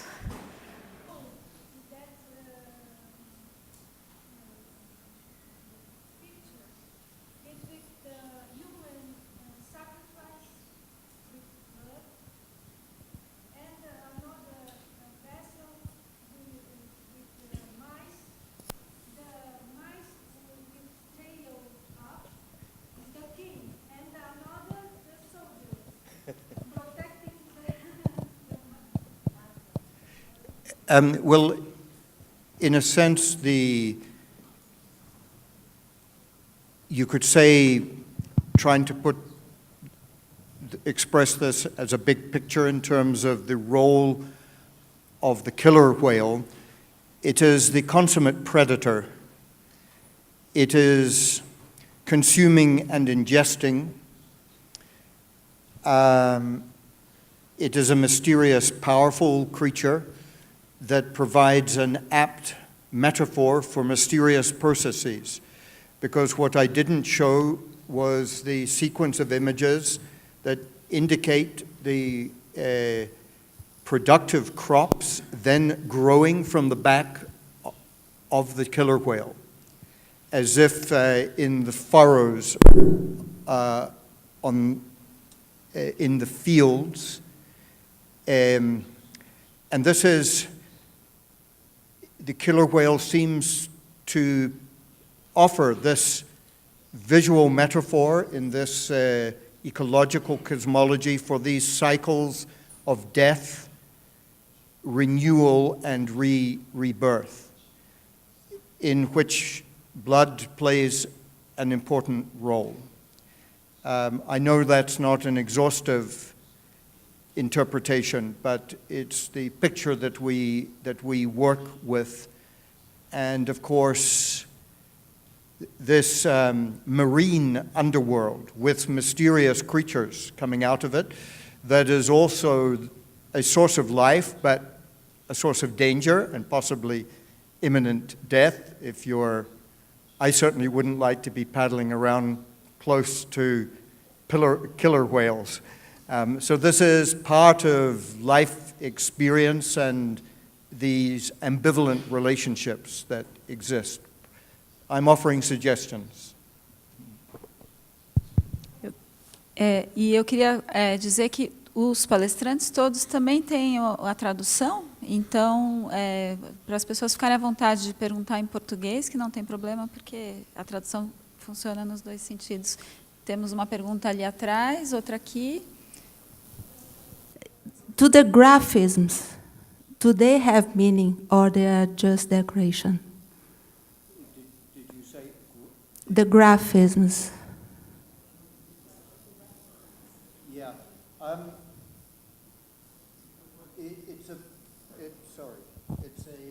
Esse aqui não está funcionando. It's a very interesting question, that, because it addresses the question of representation versus something symbolic that has a more direct but less evident meaning. I've seen abstract designs. There's a beautiful vessel in the Landmann connection that shows crisscrossing designs that are convincingly representing weaving. Something woven or weaving. So it is abstract, but there's a specific reference that we can contextualize on women who are involved in weaving with a spindle whorl where that design is applied. There are other ones that we simply don't know at the moment. One can say that a spiral is a universal symbol. Whether the meaning is the same for every culture is a big challenge because we have no textual sources here. So we know that we are entering into visual arguments that need to be made very rigorously, very carefully to be convincing. So there are open questions. Hello. I have two questions. Vou falar em português, é mais fácil.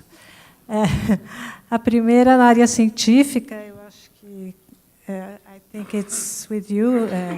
Gostaria de saber se vocês podem utilizar, porque apesar de todas as tecnologias científicas para identificar alguma obra, se vocês usam também a geografia. Porque eu percebi que as pirâmides nazcas são muito parecidas com as pirâmides de Saqqara, no Vale dos Reis do Egito, a mesma estrutura arquitetônica, enfim. Então, eu não entendo de geografia, mas eu sei que tem as placas tectônicas que mudam de lugar em milênios, enfim. Isso já houve uma pesquisa nesse sentido? E depois a segunda pergunta, eu acho que não é para você, é sobre a cerâmica marajoara. Eu percebi que os tons são bem monocromáticos e bem beges em tons de ocre. Por que não se usa cores vibrantes, por exemplo, como urucum ou outras coisas assim no gênero, justamente por ser na região amazônica, que é muito rica em natureza, né, em sementes, em plantas, enfim. Então, qual a diferença das outras obras primitivas em cerâmica, que são muito coloridas em toda a outra região da América Central, né? Então, essas duas perguntas. Eu queria fazer uma sugestão, então, que a primeira pergunta fosse da respondida geográfica, pela mesa, eu acho e a segunda pergunta, a gente podia aproveitar que a Cristiana queria fazer uma pergunta, talvez ela já responda e faça a pergunta dela à mesa. Muito obrigada. You can speak in English. Yeah, I'll have to, but I understood your question. So generally, in terms of whether it is possible to tell the origins of an object, yes, it is, often by doing geochemical or isotopic analysis of a ceramic or of a metal.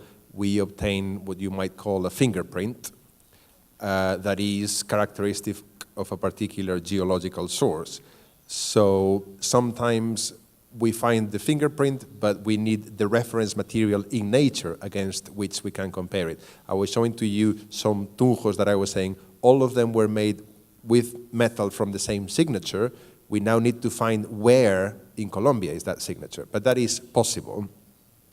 However, when we come to pyramids, we will be talking about the origins of ideas rather than the origins of the materials making the pyramids.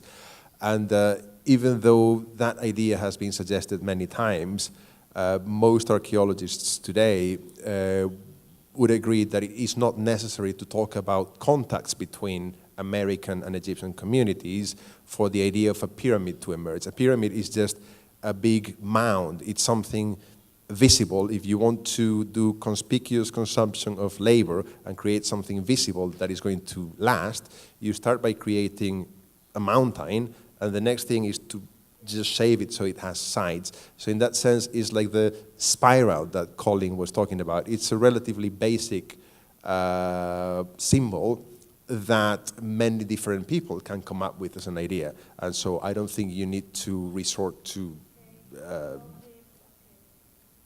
Thank you.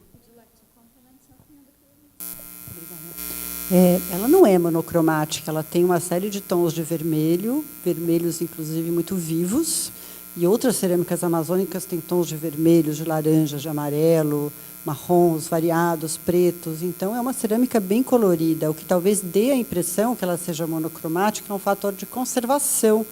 Esses pigmentos eram misturas de minerais com óleos vegetais para fixar.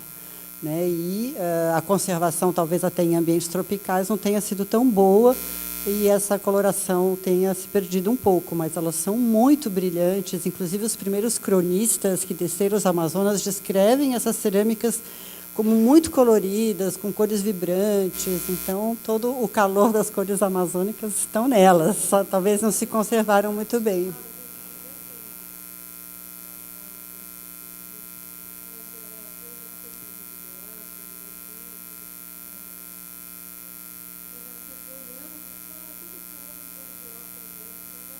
Agora são tons dos elementos naturais, né? O ocre, o vermelho, vem da canga, que tem marajó, né? Óxido de ferro, e, enfim, outras coisas minerais naturais. A pergunta que eu queria fazer é para o Marcos. Eu falo em português ou em inglês? O que é mais fácil? Tá, eu falo português que todos entendem, então.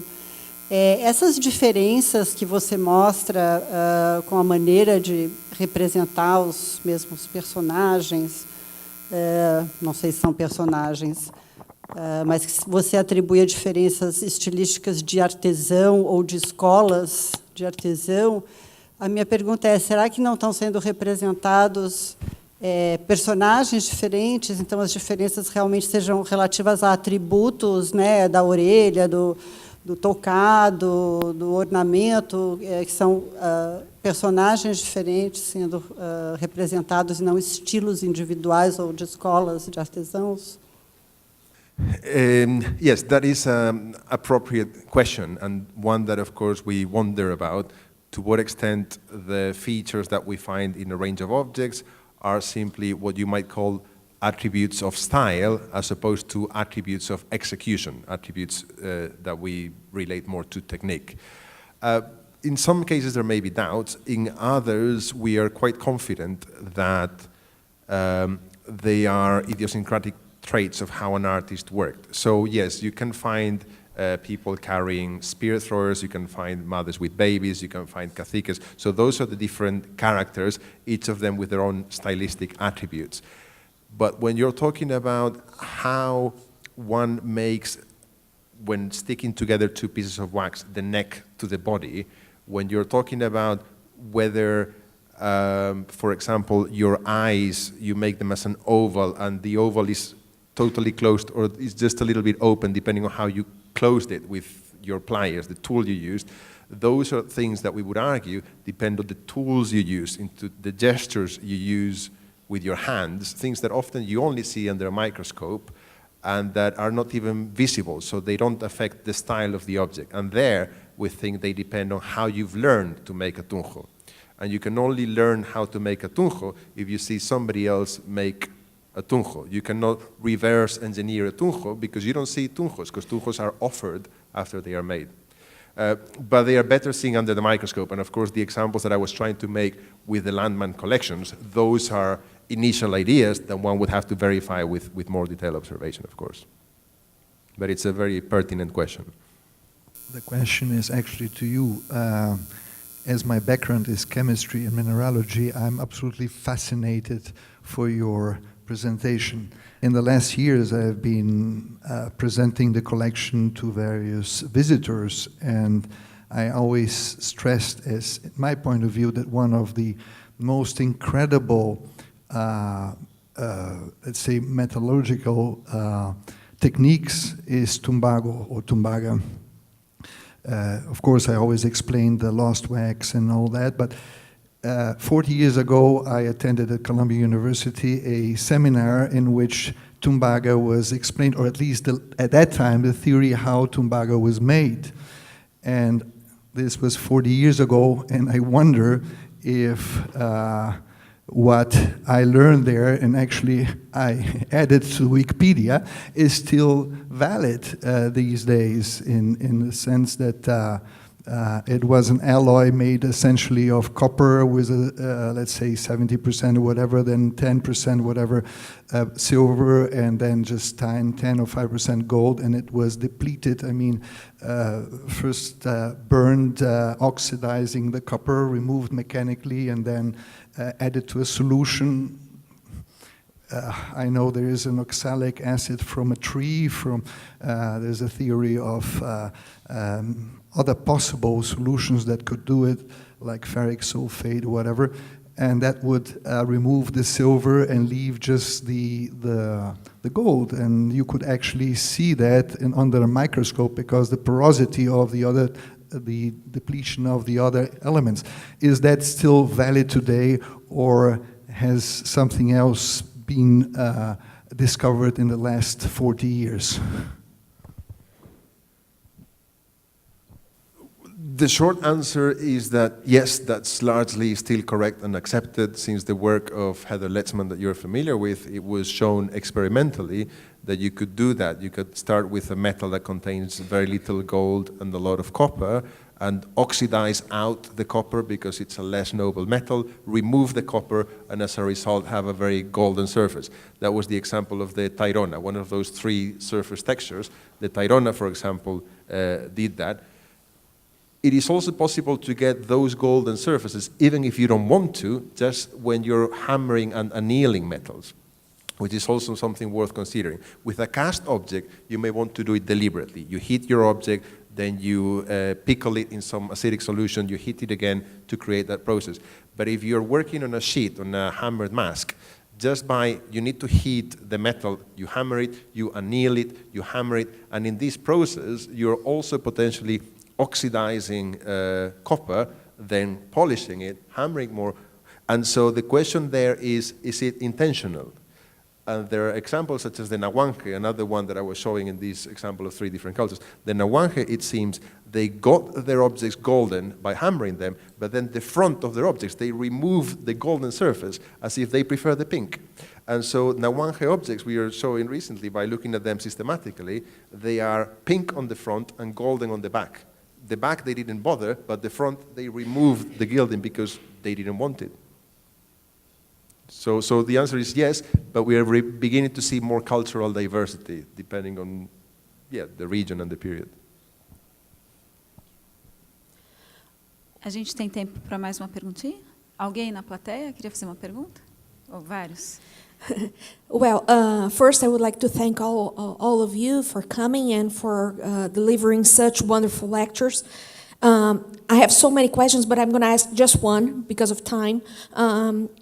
When you showed us that those túmulos and the accidents that appear, there must be a symbol behind them, because the artisans, I cannot call them artists because we are not during the Renaissance times, but if we consider them artisans, there must be a symbol behind those accidents that they leave.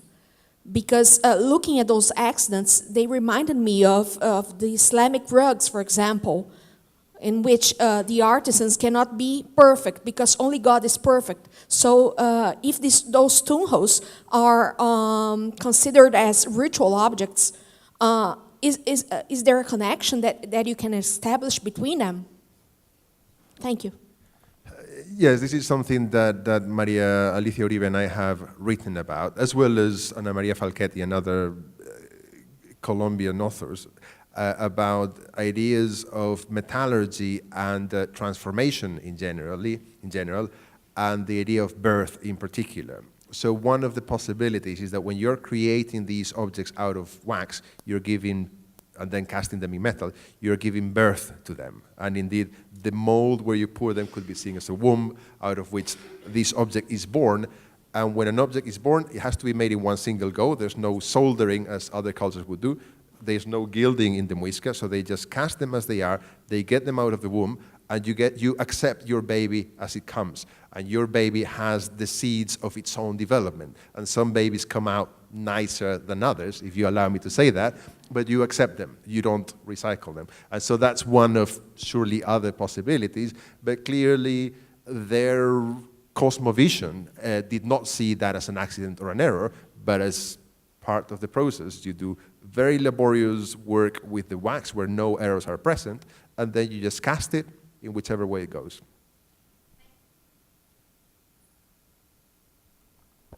Eu acho que temos mais uma pergunta aqui, uma ali, é isso? E tem uma aqui. Ali.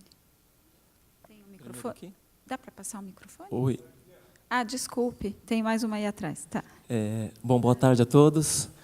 Que maneiras alternativas teríamos de ler essas culturas, por exemplo, andinas, ou as culturas arqueológicas amazônicas, como a Marajoara, sem fazer uso da chave da complexidade, né? Que alternativas teríamos para isso? Porque a chave da complexidade, ela pode, no Brasil, como colocou de manhã o Eduardo Neves, fazer com que geremos uma leitura das sociedades indígenas atuais do Brasil como sociedade simples, né? Como que a gente sai dessa polaridade entre o simples e o complexo, né? Como a gente poderia, portanto, ler essas culturas arqueológicas amazônicas e as culturas andinas sem reforçar, talvez, a ideia da complexidade, da sofisticação, porque essa ideia no Brasil é uma preocupação que eu também gostaria de compartilhar com vocês e ouvi-los.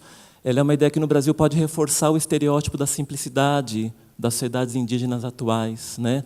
Até que ponto a cultura marajoara é mais complexa que enfim, os carajás atuais que produzem as bonecas. Como é que a gente sai dessa chave ou não sai? Eu queria ouvir um pouco vocês sobre isso. Obrigado.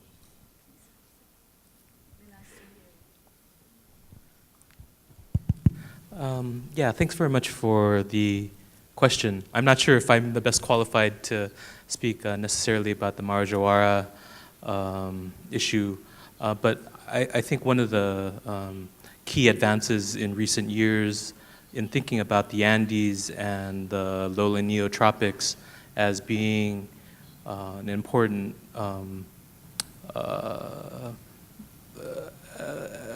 I think the gap between the two areas has probably lessened in size than it has been in the past.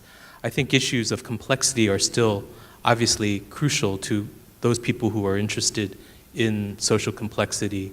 But I think most people would also argue that no one would make an assumption that the cultures that developed in lowland Amazonia, for example, creatively or in terms of their myths or oral traditions or indeed material cultures can be classified necessarily as primitive. In fact, one major advance in recent years is simply to use and maybe borrow thinking about how Amerindian cultures, especially from the lowland areas, advance our thinking about other developments elsewhere, and specifically the Andes and Mesoamerica, and indeed the world all over, where many advances are taking place in this way. That doesn't necessarily answer the idea of, how can you make regions more complex. I think one way is diverting your attention away from traditional focuses of study and looking at other areas.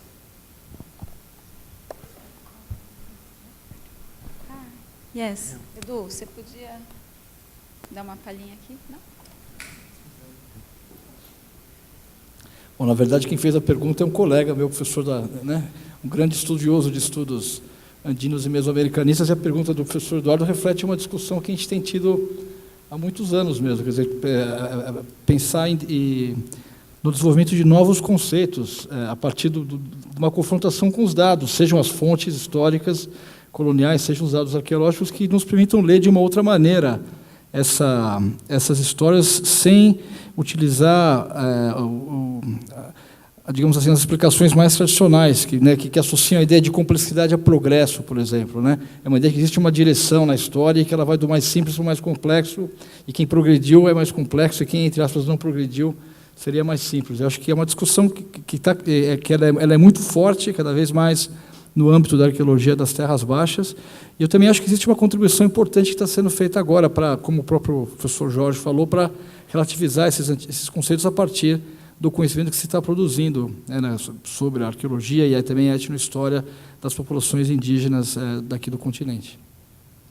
Talvez, eu acho que, só para acrescentar, eu acho que essa aproximação dos próprios pesquisadores dedicados à área nas terras baixas, e aos Andes, tem proporcionado essa revisão e, de uma vez por todas, as pessoas estão percebendo que as categorias que seriam, melhor dizendo, os indicadores de complexidade estiveram muito mal colocados. O que é complexidade? Acho que é a grande pergunta. Assim, associar a complexidade a determinados indicadores que foram esses pautados por uma visão universalista, evolucionista da história, né, no sentido de uma civilização, um ideacionário que não cabe mais. Acho que a arqueologia, a história e a antropologia, os estudos ameríndios, de forma geral, acho que tiveram uma contribuição muito importante, inclusive, na reflexão teórica de outras áreas, né? Acho que isso é um lado bastante positivo, apesar de ainda muita gente aqui no Brasil, eu concordo plenamente, grande colega Edu Natalino, com você, que a gente carrega, né, esse fardo, né, de uma sociedade atrasada, primitiva, tupiniquim, América Latina, podemos ir até mais um lado mais, né, não muito bem coloquial, da maneira como é colocado, um desrespeito ao nosso passado. Acho que as falas mostram todas muito isso. Alguma outra pergunta? A última pergunta e aí encerramos. Eu queria fazer uma pergunta principalmente ao Marcos, mas acho que ela poderia ser também compartilhada por todos os outros. Eu achei muito interessante o processo que foi mostrado na sua apresentação, de uma técnica de refazimento de alguma dessas peças, como um modo de compreender um pouco melhor o processo das quais foram feitas.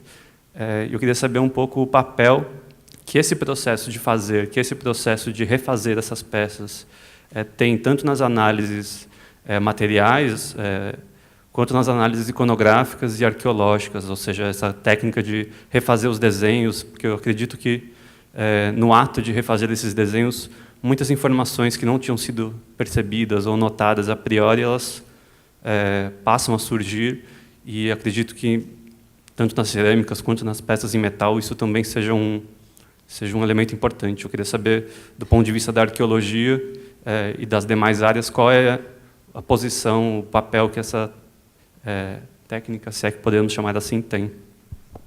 Obrigado.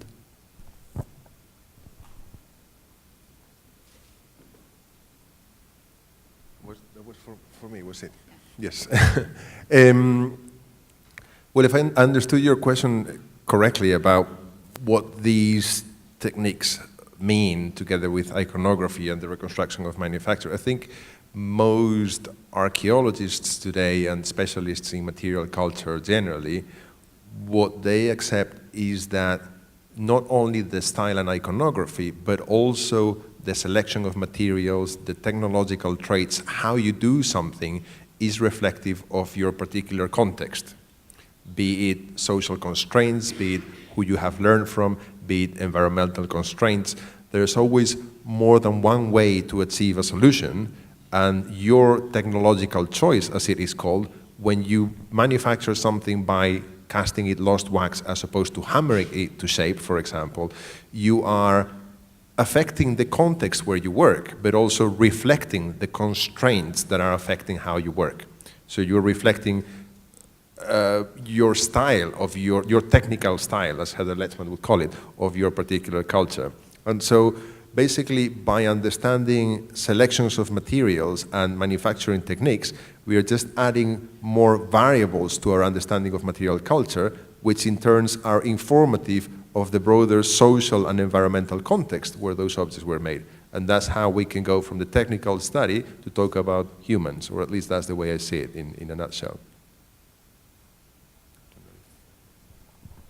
Bom, dado o adiantado da hora, infelizmente, acho que a gente podia continuar conversando aqui por bastante tempo, mas uma hora a gente tem que encerrar. Eu queria mais uma vez agradecer a presença de todos os palestrantes, não só os que estão aqui da sessão da tarde, mas também os da sessão da manhã, e queria convidar o André para subir aqui para encerrar com a gente. Afinal de contas, ele teve um trabalho aí bastante árduo para tornar possível esse seminário.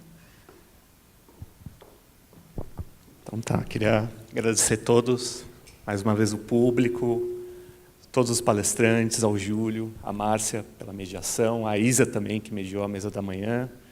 A gente convida o público para acompanhar os nossos seminários. A gente vai fazer um seminário em maio chamado Histórias da Sexualidade, que é uma continuação de um seminário que a gente fez no ano passado. A gente está com um programa de seminários até o final do ano, vai ter um seminário sobre a questão indígena, vai ter mais um seminário sobre histórias da escravidão, E além das palestras que a gente organiza sempre no primeiro ou segundo sábado de cada mês. E é isso, fiquem ligados no site do museu, também no Facebook. E, bom, a gente se vê num próximo encontro. Muito obrigado.